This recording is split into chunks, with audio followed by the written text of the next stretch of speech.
हमारा देश भारत तेज़ी से विकास कर रहा है और विश्व में अपने स्थान को मजबूत बना रहा है, जिसका एक उदाहरण है G20 समिट, जिसकी अध्यक्षता इस बार भारत कर रहा है।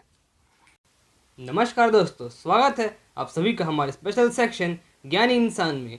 और आज हम बात करने वाले हैं G20 समिट और भारत मंडपम पर। तो चलिए करते हैं शुरू। G20 दुनिया की 20 पावरफुल कंट्रीज़ का एक ग्रुप है, जिसमें बड़ी बड़ी कंट्रीज़ जैसे कि USA, रशिया, जर्मनी, फ्रांस और हमारा भारत देश भी आता है। और इन कंट्रीज़ की एक मीटिंग होती है जिसे कहा जाता है G20 समिट। और इन G20 समिट्स को प्रेसिडेंसी करने का, यानी कि इनकी अध्यक्षता करने का मौका हर साल एक देश को मिलता है, और इस बार वो मौका मिला है हमारे भारत देश को। और ऐसा इतिहास में पहली बार हुआ है कि भारत इसकी अध्यक्षता करने जा रहा है, और ये भारत की बढ़ती हुई शक्ति का प्रमाण है। इस साल भारत में G20 की बहुत सारी मीटिंग्स होनी है, जिनमें से एक है आज 9 और कल 10 सितंबर को दिल्ली के प्रगति मैदान में, जहां पर बनाया गया है भारत मंडपम, जो कि विशेष तौर पर तैयार किया गया है। आइए सबसे पहले हम जानते हैं भारत मंडपम के बारे में।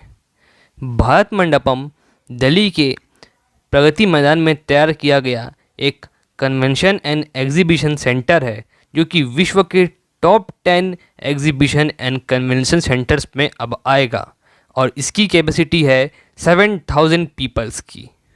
ये भारत की सनातन संस्कृति और भारत की मॉडर्न टेक्नोलॉजी का एक जीता जाता उदाहरण है। यहाँ पर भारत के सनातन संस्कृति के बहुत सारे डिज़ाइंस बनाए गए हैं, और यहाँ पर भारत की बहुत सारी मॉडर्न टेक्नोलॉजीज़ का भी इस्तेमाल किया गया है। जिसमें से एक एग्जांपल ये है कि यहाँ जो मेन कन्वेंशन सेंटर है, वहाँ की जितनी भी सीट्स हैं, वहाँ पर एक ऑडियो विजुअल सिस्टम लगाया गया है, जिसमें दुनिया की 6 अलग अलग भाषाओं का उपयोग किया गया है, जिससे जो भी उस सीट में बैठा है वो बोली जा रही बात को समझ सके। इस G20 समिट में दुनिया भर की 20 बड़ी कंट्रीज़ के राष्ट्रपति और प्रधानमंत्री आने वाले हैं, जिनके रहने का प्रबंध दिल्ली में ताज होटल में किया जा रहा है।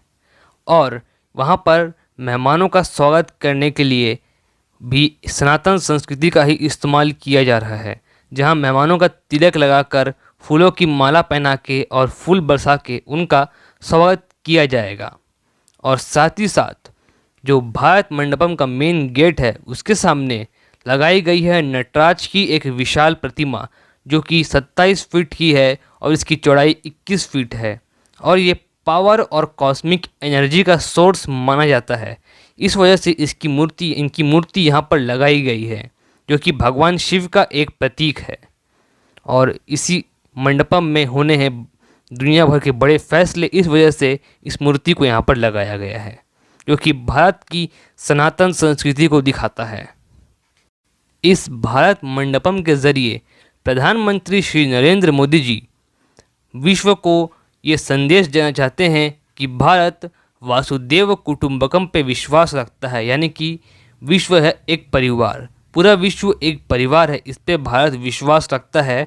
और यही बात वासुदेव कुटुंबकम भारत मंडपम में विश्व की अलग अलग 29 भाषाओं में लिखी गई है, जो कि अपने आप में ही एक खास बात है। तो यही था आज की वीडियो में। अगर वीडियो अच्छा लगा हो तो वीडियो को लाइक ज़रूर करें और चैनल को सब्सक्राइब करके बेल आइकन को हिट जरूर करें। Thanks for watching the video. Bye bye. जय श्री राम।